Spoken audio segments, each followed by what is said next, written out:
Before we get started, let's talk just a little bit about Panorama Consulting Group, who we are and what we do. We are a niche consulting firm that focuses exclusively on the ERP market, and we provide three primary service offerings. First is ERP software evaluation and selection. Second is ERP implementation project management. And third is ERP organizational change and benefits realization. We have experience with over 100 different ERP packages, including Tier 1 solutions like SAP and Oracle, all the way on down to Tier 2 and niche solutions as well. We have depth in a number of industry verticals, including manufacturing, distribution, supply chain, and high-growth companies. And perhaps most importantly, we are vendor independent and neutral, which means we don't have any arrangements or ties with any of these software vendors out there.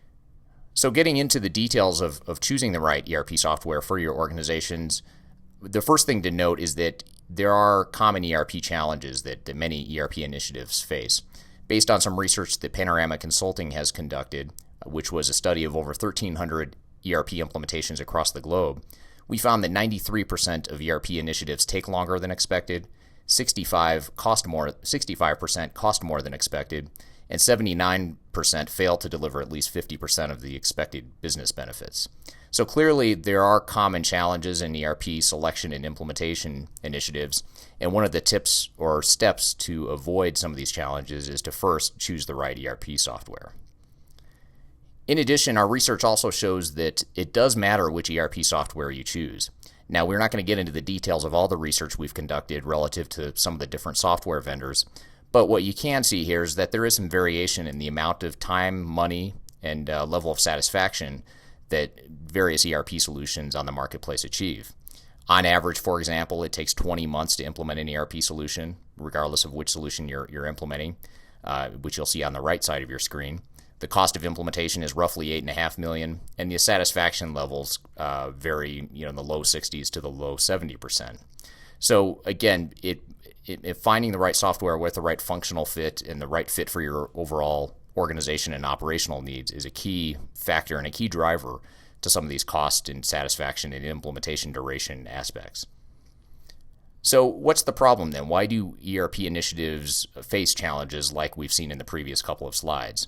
An ERP project begins with first finding the software that's the right fit for the organization, and many organizations don't spend enough time and fail to estimate or spend the time on a thorough evaluation process. So it's important to go through a thorough evaluation process and also make sure that you're separating fact from fiction. So you're going through a sales process with these software vendors. So you want to make sure you have a realistic understanding of what's going on. And you also want to come out of the ERP evaluation and selection process with your eyes wide open and have a realistic understanding of what to expect during the implementation. So our first of 7 tips on how to select the right ERP software for your organization is to first of all clearly define your goals for ERP. So you want to have a clear sense of why you're implementing ERP, what it is you want to accomplish with the ERP solution, and where exactly you expect to realize business benefits from that ERP investment. Secondly, you want to clearly define your business requirements in detail. So prior to choosing your ERP solution, you want to have a good understanding of what your current business processes are, where the pain points are, and where the opportunities for improvement are. So it's kind of a blend between looking at your as-is and your to-be business processes, and also prioritizing the business requirements that focus on your core competencies. So looking at things that are deal breakers. And you also want to make sure you involve employees and key stakeholders in this process. The third tip is probably the most obvious one, which is to choose the right software. So it's important not to take the decision lightly. Any project can fail even if it is the right software choice. And perhaps more importantly, force-fitting the wrong software into your organization can be very costly, timely, and risky. So you want to make sure you spend the time to find the right software for your organization. And it's also important to differentiate between a software's ability to meet your business requirements versus software vendor sales hype. So you want to make sure you see it to believe it, and that you're seeing it with your own eyes before you commit to any particular software package. And you also want to make sure you avoid choosing ERP solutions based strictly on competitor or software bandwagons. For example, you may have competitors or colleagues in the industry with experience with one or more different ERP solutions, and that in and of itself isn't enough reason to choose software for your organization. Every company is different, even within the same industry, so it's important to clearly define your requirements and find the software that's best for you. The fourth tip is to set realistic implementation expectations. During the software selection process, you're working with software sales reps that it's in their best interest to kind of underestimate or dismiss or downplay the implementation time, cost, and duration that's going to go into the project. So it's important to have realistic expectations about what it's really going to take. So an important aspect of this is benchmarking your company with other ERP implementations similar to yours, and look at, what do other companies spend on their projects? How long do they take? And you also want to make sure that you're not forgetting non-technical resource needs and activities that need to be part of your implementation project. So making sure you've set aside enough time and money for organizational change management, business process workflow definition, user acceptance, and business process simulation and testing are all very important. The fifth tip is to involve employees and key users. So because of the fact that ERP affects an entire organization, you want to make sure that you're involving people from the front lines that really know how the software is going to work, and they really know how your business works today and how it could operate in the future.